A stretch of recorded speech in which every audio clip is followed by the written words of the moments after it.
Shnikes! All my games! My furniture! My couches!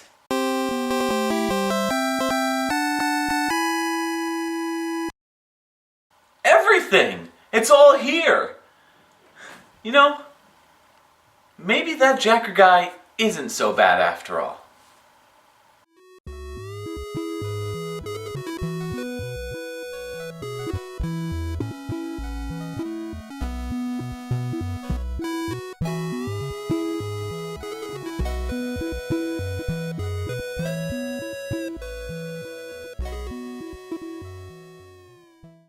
But wait, all my games back. I mean, I'm definitely grateful, but I don't know, it just feels weird. It feels like somebody's watching me.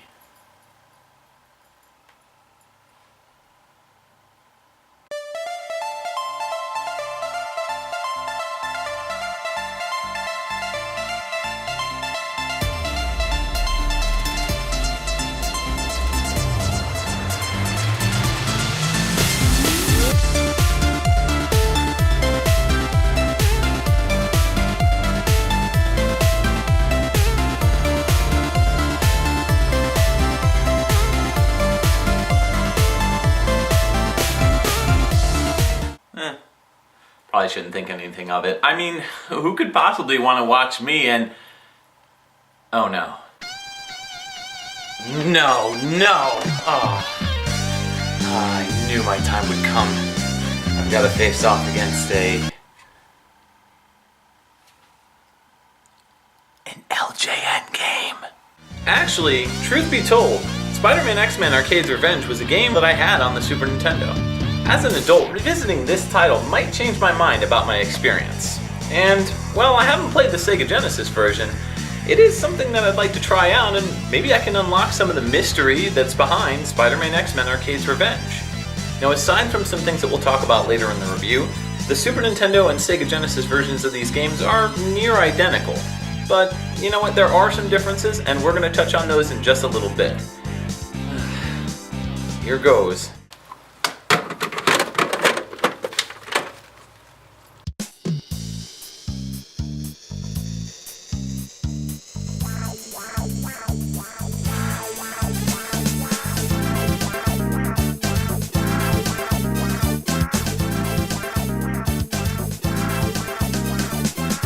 Spider-Man and the X-Men. What's not to love? Well, I'll tell you about all my mutated web-crawling experiences with this one, but first, here's a little bit of history. Now, as most people know, the Super Nintendo version was published by...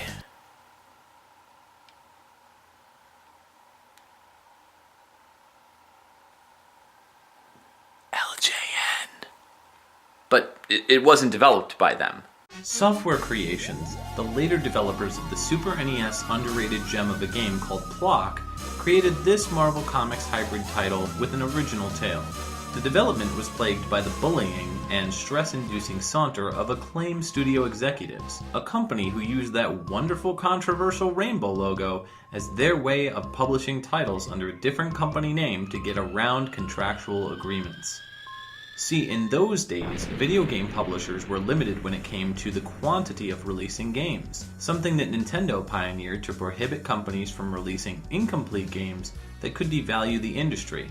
Hence, while Ultra Games existed, they were owned and operated by Konami. But whoa, we're getting way off track here. Now, to tackle the differences in the Super Nintendo and Sega Genesis versions. Supposedly, these titles were released 2 years apart from each other, with the Super NES edition released by LJN in 1992, and the Sega Genesis port released by a company called Flying Edge in 1994. Though the internet says the PAL versions released closer to one another, it's still a bit puzzling, and I honestly question the dates posted on the internet. Despite the games being near identical, there are subtle differences. The Super Nintendo has far superior music with better instrumentation than the Genesis version.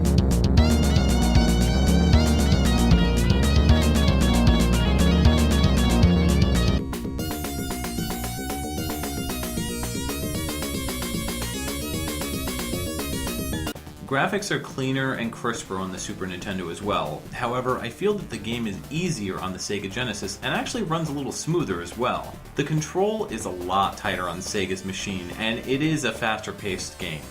It must be all that blast processing! Anyways, back to the story. So Spider-Man is out going for a swing searching for the X-Men, as each one of them seems to be getting captured. All of a sudden, he sees a garbage truck dropping some sort of suction chute that captures Gambit of the X-Men? Yeah, I'd be curious as to know how that happened as well. To be honest, there isn't much story, and I think we're okay with that. It doesn't have a difficult storyline to follow. It just keeps the clip short and to the point, and you know what, I'm okay with that. I mean, 1992 was such a huge time for the comic book industry, so it was better to let other mediums tell more advanced stories than video games, especially when it comes to comic book properties. I can remember buying X-Men comics and collecting Marvel Masterpiece cards, all the while waiting to go to Pizza Hut so I can get my X-Men cartoon on VHS. Man, the 90s were a great time for comics. Well, okay, so the story's subpar. What about the gameplay? Starting out as Spider-Man, we see Peter Parker fighting a wall of noise and ear horror? Why is this game screaming at me? Oh, it's just the spider sense. Whew. Man, I thought it was something way worse, like the sound of the end of the world. Whose decision was it to put this sound effect into this game? If they wanted us to hear what Spider-Man hears when his spider sense goes off, they nailed it. Here's my question. Why does it only work for collecting switches? I mean, shouldn't it go off when you're fighting enemies if you're approaching danger? Wouldn't all enemies trigger this? I mean, I think we can tell by the giant blinking seizure-inducing light that we probably should grab that. The entire reason the spider sense exists is to alert of danger. I mean, did anybody read the comics that developed this game? Thankfully, the sound effect is completely missing in the Genesis version. In fact, most of the atrocious sound effects in the Super Nintendo version are not as pronounced in the Sega Genesis edition. That's a win for the Genesis in my book. We find out after beating the intro level that X-Men villain extraordinaire Arcade is the one who's running the show. He's captured a bunch of noteworthy X-Men and is letting them loose in Murder World, his special obstacle course that gives a reason for this game to even exist in the first place. So Spider-Man has to go through more construction-themed locations, collecting points that do nothing except give you one-ups now and then. And you're going to need every single one, so you better start collecting. The web mechanics are designed in an intuitive enough way so that the D-pad controls the angle and the distance you can swing, but the problem is that the game suffers from a lack of security at the bottom if you screw up. So, swinging across a giant chasm is filled with a series of cross-your-fingers moments. There are some levels where improvements are made in this mechanic, such as the Cyclops levels, but it still results in leaps of faith despite the ability to look down. I complained about this mechanic in my Blades of Vengeance review, and I still stand by the notion that having the ability to look down is essential to platforming gameplay. If the floor is a gamble of pitfalls without the ability to see where you're headed, it results in several cheap deaths. To make matters worse, the game will sometimes want you to take a leap of faith after spending every waking moment in the Spider-Man levels making sure you don't jump down a hole that you can't see where it will lead. Cyclops level does the exact opposite. There are several places where you cannot see a safe place to go, so the game forces you to play Russian roulette via platforming. I'm not saying you can't have secrets hidden in certain pitfalls, but you're trying to tell me that the main path to take results in a guessing game of death? What fun is that? Why did anyone think that this is a good idea? It's moments like these that just frustrate me to no end. Anyways, the bosses are a joke here, though it's worth noting that Rhino's extremely easy to beat after taking down Carnage, as long as you realize that your only useful attack is web swinging into him. Next up, Wolverines Levels. I'm not looking forward to playing through this one. The old Knuckleheads had some really bad luck over the years with 16-bit games. This is a prime example of truly awful gameplay. Well, may as well get it over with. Let's check out Wolverine's Levels. So, they stuck Wolverine in a giant circus tent. I guess, because that's what it looks like from here. The enemies are pushovers, the buzzsaws are a joke, and the fight with Apocalypse, one of the most powerful mutants ever, is a complete waste of time. Then we get to... the Juggernaut level. No, not again. No! Okay, let's get this over with. This level right here. This was the bane of my existence as a child. It didn't get any easier as an adult. The concept is simple. Juggernaut is endlessly running, and it's your job to drop anvils on his head and slash at him constantly with your claws, all the while dodging clowns throwing pies and bombs and doing uppercuts to open doors. This sequence is completely frustrating. Wolverine's animation is a bit too stiff to be able to handle the Juggernaut, and with about 4 to 5 hits, you're down for the count. If you get stuck, forget it, you'll be done in one shot. Damn you, LJN! Why did you have to put so much pressure on the developers to finish in time? Uh-oh. Did somebody call for the LJN Defender? Matt? Miketendo? Sorry if I'm interrupting anything, man, but I had a feeling deep down that my services were needed to bring honor to the besmirched name of the Louis J. Norman Company. Actually, the rainbow ringtone went off, but that's beside the point. The Defender is here and on duty. Listen, I know that LJN did not develop this game, but they did publish it, and couldn't they have waited a little bit to release it? I mean, didn't they playtest this thing at all? I mean, give a few 10-year-old Miketendo some sugar, some comics, and this game, and, well, we would have had a field day. Well, up until the Juggernaut level. Don't dwell on the negative, my friend. Try to be like me and focus on the little things that are good about these so-called bad games. Let's start with the concept alone. Spider-Man and the X-Men team up to take down Arcade. That gets a bunch of cool points already from me, since I was a huge fan of the Uncanny Comic, X-Force, X-Factor, etc. when I was a kid. Taking a closer look, we see that the sprites are very detailed, the animation and controls are smooth and responsive, and most important of all, it has Gambit. As everyone knows, Gambit is the coolest X-Man ever. I rest my case. Alright, well, how about the art direction being all over the place? I mean, check out Cyclops' level and the Genoshan goons with guns. Now take a look at this weird, creepy mutant. He's all big and colorful, like what's up with that, huh? And why do all the sound effects sound like normal sound effects that have been amplified to distortion? It's frustrating to listen to Wolverine's kitchen utensil slashes and the characters doing their best impression of an 85-year-old chain smoker. I got one phrase for you, Miketendo. Cyclops Dance Party.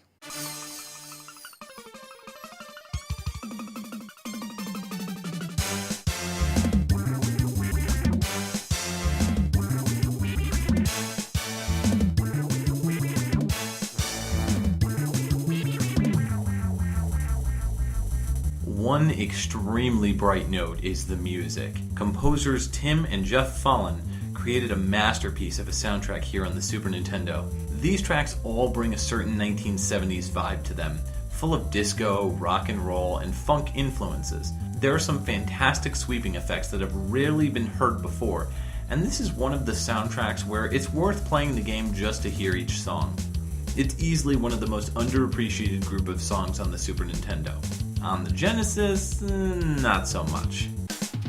Oh yeah? Well, Gambit's House of Dance.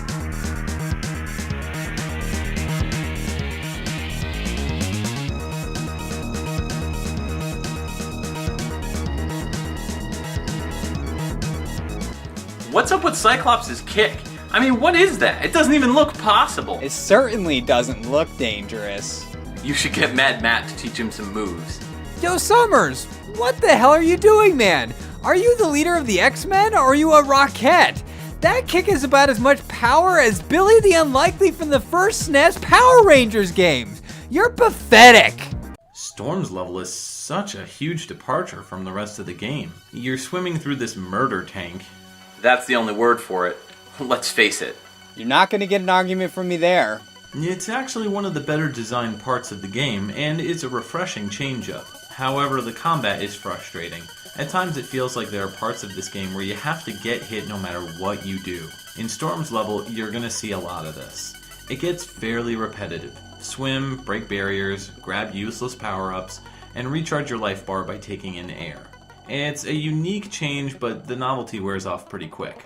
Gambit's level is probably my favorite. You're being chased by a spiked ball in the first level, but you can send the ball backwards by grabbing these green orbs. In the second level, the level scrolls up instead, leading to some tricky decisions for which route you would like to take. The second boss makes you go down to the wire. I just barely had enough cards to beat her. The only frustrating part is running out of cards and being helpless. That was a close one. You're a close one. Nice. Why would you say that? I am a close one! Oh, sorry, man. It's all good. So, after plowing through each secondary level, you traverse another short section with each player where you're just fighting off bad guys. Wait, why is Storm not in the water? I mean, she looks so bizarre and short, and she doesn't look proportional to the rest of the characters throughout the game, and even in her earlier levels. That's just Storm getting her groove back. It looks like she dropped 2 feet in size. She looks ridiculous. You look ridiculous. Nice. Sick burn, bro. So, you face off against Arcade, and he's pretty similar to the rest of the bosses in the game. Extremely easy to defeat with a very basic pattern. The game ends, and at least it has the courtesy to give you a short cutscene ending on a high note for the Marvel characters. However, it's followed up promptly with a game over screen. I mean, why not? You've seen it enough, right? I can't help but have warm, nostalgic feelings for Spider-Man X-Men Arcade's Revenge. It's a troubled title that has half-baked ideas, and when it tries to be unique and different, it ends up just boring the crap out of most people. The best part of the game is the music, which is one of my favorite soundtracks on the Super NES. Granted, the Super NES version is not a masterpiece by any means, but it's at least prettier to listen to and look at. Though the Genesis version of the game thankfully removes most of the annoying, obnoxious sound effects, I can't help but feel that the Super NES version is the definite, complete, albeit annoying and slower version of this game. Play at your own risk. I may be the LJN Defender, but I fully admit that Spider-Man and X-Men Arcade's Revenge is far from perfect. It definitely has its fair share of flaws, but is it a bad game? Not at all, and I find it to be quite satisfactory as both a platformer and Marvel property game. All of the elements are there. The sprites are accurate to the characters they're depicting, my favorite X-Man Gambit is part of the roster, and the soundtrack from the video game music gods Tim and Jeff Fallen is spectacularly amazing!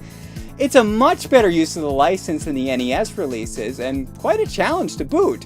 But it doesn't hold a candle to its 16-bit siblings, Maximum Carnage, X-Men Mutant Apocalypse, and the original Genesis X-Men and its sequel, The Clone Wars.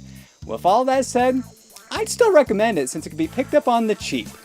Well, this was fun, Matt. Or should I say, Mad Matt. Miketendo, Mad Matt is coming for you. I need my dose of beat 'em up, and you're next on the menu. I'm gonna unleash my own brand of Shaq Fu with the force of 1,000 furies. Prepare yourself. Ah! Creepy! Yeah! Ah! Well played, Miketendo. Well played. Mwahahaha!